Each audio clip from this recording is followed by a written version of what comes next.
Police भरतीसाठी जय्यत तयारी पोलीस प्रशासनाकडून सुरू आहे. 149 पोलीस शिपाई आणि 21 चालक पदाच्या रिक्त पदांसाठी भरती प्रक्रिया ही उद्यापासून 2 ठिकाणी रत्नागिरी शहरात होणार आहे. पोलीस मुख्यालयाच्या कवायत मैदानावर आणि MIDCमध्ये ही भरती प्रक्रिया होणार आहे. कोकणात मोठ्या प्रमाणात पाऊस पडतो, त्यामुळे जर एखाद्या दिवशी जास्त पाऊस असेल तर त्या दिवशीच्या उमेदवारांना इतर दिवशी चाचणीची व्यवस्था करण्यात आल्याची माहिती पोलीस अधीक्षक धनंजय कुलकर्णी यांनी दिली आहे. तसंच उमेदवारांनी कोणत्याही भूलथापांना बळी पडू नये, पोलीस भरती प्रक्रिया ही अत्यंत पारदर्शक असणार असल्याचंही कुलकर्णी यांनी स्पष्ट केलं आहे.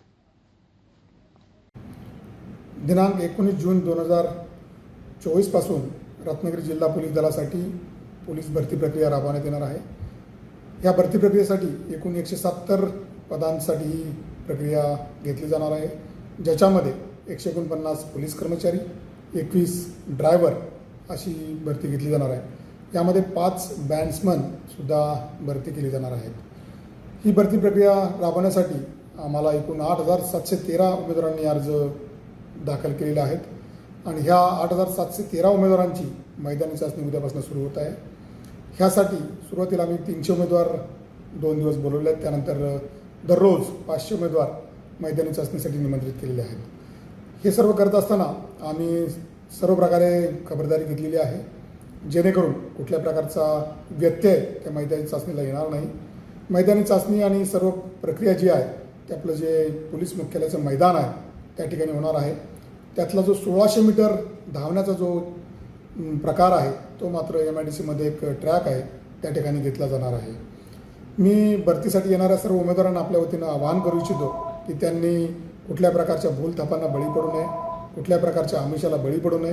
ही भरती प्रक्रिया अत्यंत पारदर्शक पद्धतीने राबवली जाणार आहे. आपल्याकडं कोकणामध्ये जास्त पावसाची शक्यता गृहीत धरून आम्ही भरती प्रक्रियेमध्ये उमेदवारांचं कुठल्या प्रकारचं नुकसान होऊ नये याची खबरदारी घेतलेली आहे. जर एखाद्या दिवशी जास्तीचा पाऊस असला तर त्या उमेदवारांना इतर दिवशी मैदानी चाचणीसाठी निमंत्रित केलं जाईल. ह्याचबरोबर 2 वेगवेगळ्या पदांसाठी उमेदवारांनी जर अर्ज वेगळ्या जिल्ह्यामध्ये भरले असतील आणि त्यांची मैदानी चाचणी एकाच दिवशी जर आली असेल आणि तसं जर त्यांनी पुरावा आमच्याकडं सादर केला तर त्या उमेदवारांना 4 दिवसांचा एक गॅप ठेवून, त्याचं अंतर ठेवून मैदानी चाचणी घेण्यात येणार आहे आणि त्याच्याबद्दलची पूर्ण खबरदारी घेतली जाईल.